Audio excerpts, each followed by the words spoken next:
Welcome to the MS academy. आज हम discuss करेंगे फीमेल रिप्रोडक्टिव ऑर्गन। प्लांट्स के अंदर फीमेल रिप्रोडक्टिव ऑर्गन को हम कहते हैं गाइनोशियम। जैसे मेल रिप्रोडक्टिव ऑर्गन को नाम दिया गया था एंड्रोशियम।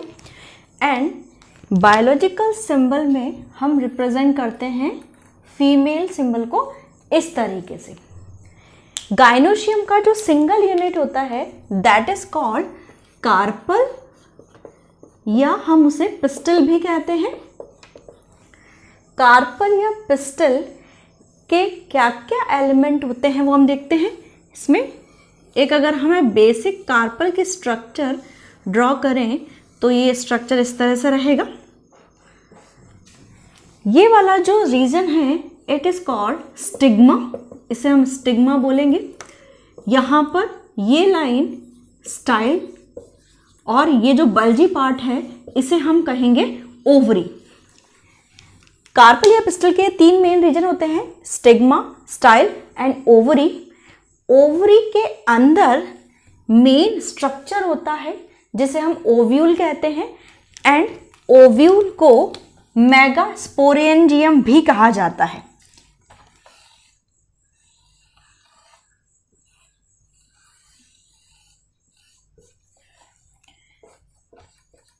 अंदर जो स्ट्रक्चर है उसे हम ओव्यूल कहते हैं और ओव्यूल को मेगास्पोरेंजियम कहा जाता है।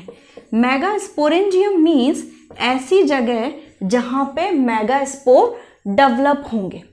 ठीक है, क्योंकि मेगास्पोर फीमेल गैमेट है तो यहां पर ओव्यूल के अंदर फीमेल गैमेट डेवलप होगा जो कि आगे चल के मेल गैमेट्स के साथ फ्यूज होगा। तो एक बार हम ओव्यूल का आउटलुक देख लेते हैं कि ओव्यूल के अंदर बेसिकली क्या क्या स्ट्रक्चर होती है। तो यहाँ पर अगर हम ओव्यूल को एनलार्ज करें तो ओव्यूल के अंदर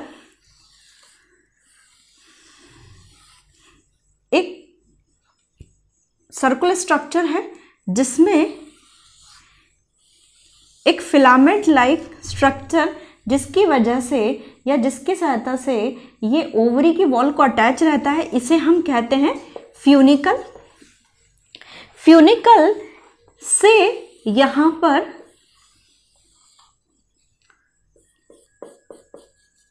ओव्यूल को घेरे हुए दो इंटैग्यूमेंट्स या दो वॉल होती हैं, इसीलिए हम ओव्यूल को बाइटैग्मिक स्ट्रक्चर कहते हैं। तो ओव्यूल के अंदर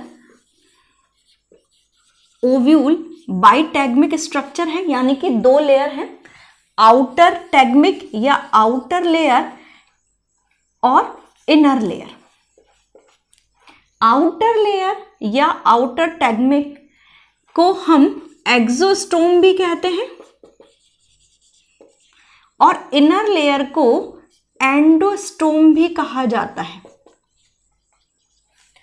यहां पर फ्यूनिकल जिस पार्ट से अराइज होती है या जिस एंड से अटैच होती है या टैगमेंट या वॉल जिस पार्ट से अराइज होती है उस एंड को हम चैलेजल एंड कहते हैं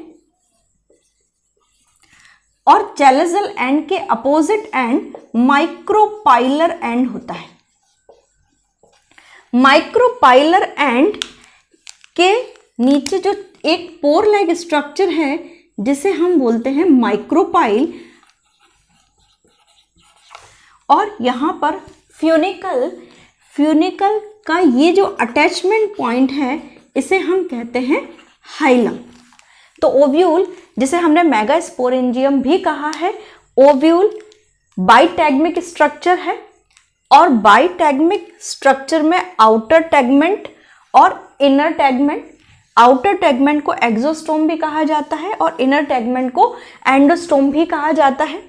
यहाँ पर जो पार्ट फ्यूनिकल जिस पार्ट से अराइज होता है अटैचमेंट पॉइंट उसे हम हाइलम कहते हैं।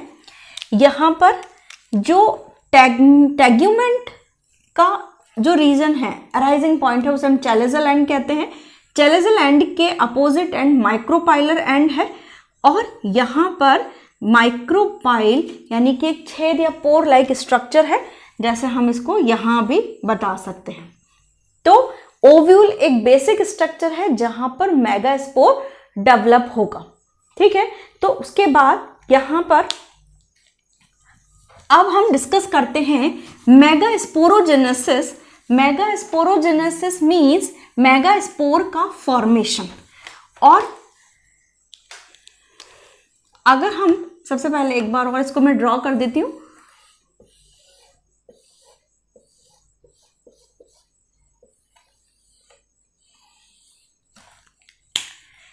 यहां पर जो ओव्यूल है, ओव्यूल के अंदर एक स्ट्रक्चर होता है, या जो इसके अंदर का जो टिश्यू है वो हम डिस्क्राइब कर देते हैं यहाँ पे, जिसे हम न्यूसेलस कहते हैं।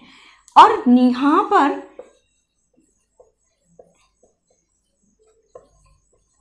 एम्ब्रियोसेक स्ट्रक्चर होगा। अब हम एम्ब्रियोसेक का फॉर्मेशन देख लेते हैं।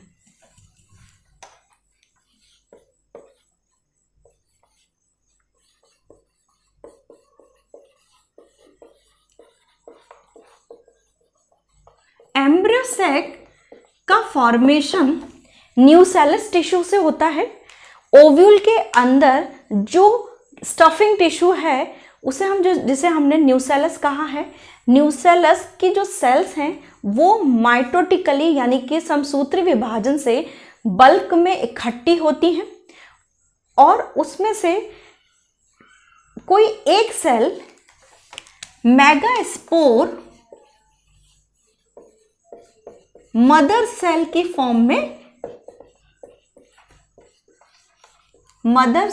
फॉर्म में आइडेंटिफाई हो जाती है, या कह सकते हैं कि वो और सेल से थोड़ा सा अलग हो जाती है। मेगास्पोर मदर सेल के अंदर मियोटिक डिवीजन होगा, क्योंकि megaspore mother cell diploid cell है। मेगास्पोर मदर सेल के अंदर मियोटिक डिवीजन होगा, जिससे 4 मेगास्पोर बनेंगे।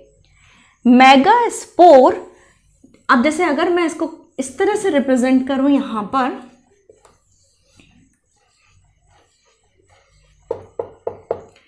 ठीक है, तो यहां 4 जो मेगास्पोर बन रहे हैं, इन चारों में जो 3 माइक्रोपाइलर साइड पे हैं वो तीनों डीजेनरेट हो जाते हैं, यानी कि ये तीनों डीजेनरेट हो जाते हैं, और जो चैलिसल एंड वाला मेगास्पोर है वो फंक्शनल मोड पे आ जाता है, ठीक है। तो यहां पर मेगास्पोर में ये 4 बने थे, जिसमें से 3 डीजेनरेट हो गए और एक सर्वाइवल मोड पे आ गया है, जो कि कौन से एंड पे है, चैलिसल एंड पे है, और ये माइक्रोपाइलर एंड। तो चैलिसल एंड वाला मेगास्पोर कह सकते हैं कि सर्वाइवल मोड पे रहता है, बाकी सब डीजेनरेट हो जाते हैं।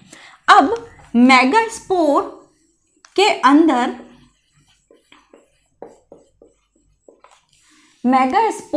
अंदर जो कि हैप्लॉइड है नेचर में, इसमें माइटोटिक डिवीजन होगा। माइटोटिक डिवीजन से एक सेल से 2 सेल का फॉर्मेशन होगा। इसको मैं यहां ड्रॉ करती जाती हूं।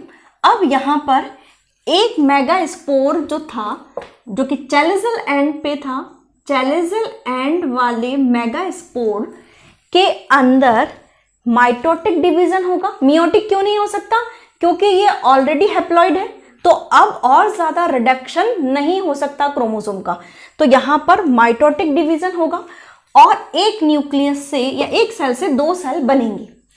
एक सेल चैलिसल एंड की तरफ मूव होगी और दूसरी कौन से एंड पे मूव होगी, माइक्रोपाइलर एंड पे मूव हो जाएगी।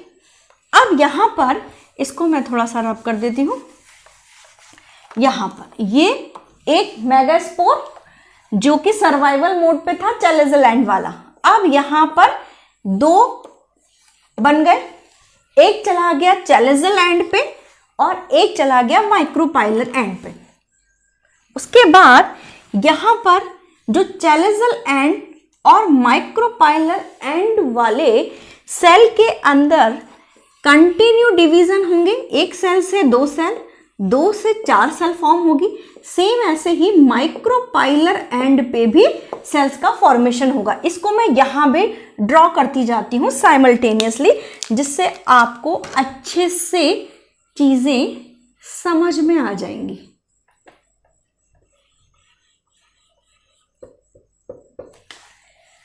ठीक है, तो यहां पर माइक्रोपाइलर एंड पे 4 सेल बन गई, चैलेजल एंड पे 4 सेल बन गई। अब यहां पर जो 4 सेल्स का ग्रुप है, कौन से डिवीजन से हुआ है? माइटोटिक डिवीजन से हुआ है। मियोटिक डिवीजन यानी अर्धसूत्री विभाजन यहां नहीं हो सकता, क्योंकि ऑलरेडी ये इसमें मियोटिक डिवीजन कंप्लीट पहले ही हो चुका है। अब यहां पर जब एक सेल, जो 4 सेल है, इनमें से एक एक सेल मूव होगी, ठीक है, कोई से भी मूव हो सकती है। यहां पर एक सेल जैसे ही इधर से मूव होगी, एक सेल इधर से मूव होगी। अब मैं एक सेल यहां कम कर दूं और ये दोनों सेल यहां पर आ जाएंगी, सेंटर में आ जाएंगी, जिससे हम पोलर न्यूक्लियाई या पोलर सेल भी कह सकते हैं। तो एक टिपिकल ये, अब यहां पर हम एम्ब्रियो सैक की स्ट्रक्चर कहें तो एम्ब्रियो सैक की एक basic structure 7 celled and 8 nucleated structure होती है एक एम्ब्रियो सैक की। एक एंजियोस्पर्म के टिपिकल एम्ब्रियो सैक की स्ट्रक्चर 7 सेल्ड एंड 8 न्यूक्लिएटेड है। देखिए आप काउंट करिए, 1 2 3 4 5 6 7 8। इसको आप 2 सेल्स काउंट नहीं करेंगे, ये एक सेल है। यहां पर सेल वॉल आपस में मिल जाती हैं और न्यूक्लियस अभी सेपरेट रहते हैं। ये न्यूक्लियस फ्यूजन कब हो जाएगा? जब मेल गैमेट आके से फ्यूज होगा। तो यहां पर हम ये देख रहे हैं कि एम्ब्रियो सैक के फॉर्मेशन जो है वो, उसमें जब न्यूसेलस का टिश्यू बहुत ज्यादा बल्क में माइटोटिकली डिवाइड होता है, कोई एक सेल मेगास्पोर मदर सेल की फॉर्म में आइडेंटिफाई होती है, उसमें मियोटिक डिवीजन होगा। मियोटिक डिवीजन से 4 सेल्स बनेंगी। यहां पर 4 सेल्स बनी थी। जो माइक्रोपाइलर एंड पे जो सेल्स थी वो डीजेनरेट हो जाएंगी और जो चैलेजल एंड वाली जो सेल है वो सर्वाइवल मोड पे आ जाएगी। चैलेजल एंड वाली सेल के अंदर माइटोटिक डिवीजन होगा और एक सेल से 2 सेल, 2 सेल से 4 सेल बनेंगी। और सेम ऐसा ही यहां पर माइक्रोपाइलर एंड पे भी यही होगा। माइक्रोपाइलर एंड पे 4 सेल्स होंगी। यहां पर ये चारों सेल्स में से एक एक सेल सेंटर की तरफ मूव होगी और सेंटर की तरफ मूव होके ये पोलर सेल या पोलर न्यूक्लियाई बनाएगा। तो एक टिपिकल एम्ब्रियो सैक की जो स्ट्रक्चर होती है वो 7 सेल एंड 8 न्यूक्लिएटेड स्ट्रक्चर होती है।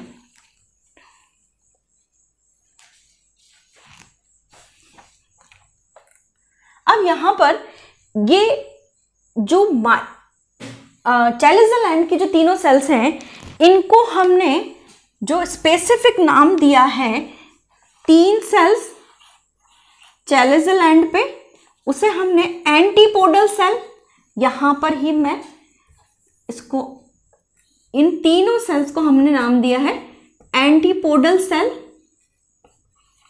ये पोलर सेल। और यहां पर ये जो 3 सेल्स हैं, इन तीनों सेल में से जो सेंटर वाली सेल है वो थोड़ी सी एनलार्ज हो जाएगी, जिसे हम एग सेल कहते हैं। और बाकी 2 सेल्स सिनर्जिक सेल कही जाती हैं। Egg cell plus synergic cell को मिला के एग apparatus कहा जाता है।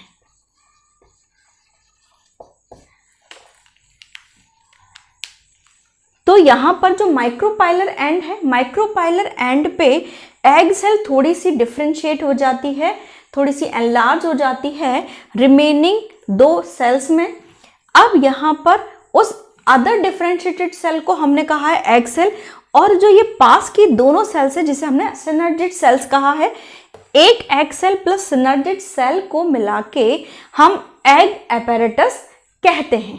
ठीक है, तो यहाँ पर ये सिनर्जिड सेल का जो मेन फंक्शन है, जब हम पॉलिनेशन के बाद फर्टिलाइजेशन देखेंगे, वहां पर पोलन ट्यूब को गाइड करने का काम कौन करता है? सिनर्जिड सेल्स करती हैं। सिनर्जिड सेल्स कुछ ऐसे केमिकल्स रिलीज करती है जिसकी वजह से पोलन ट्यूब का डायरेक्शन एक प्रॉपर सही डायरेक्शन में होता है।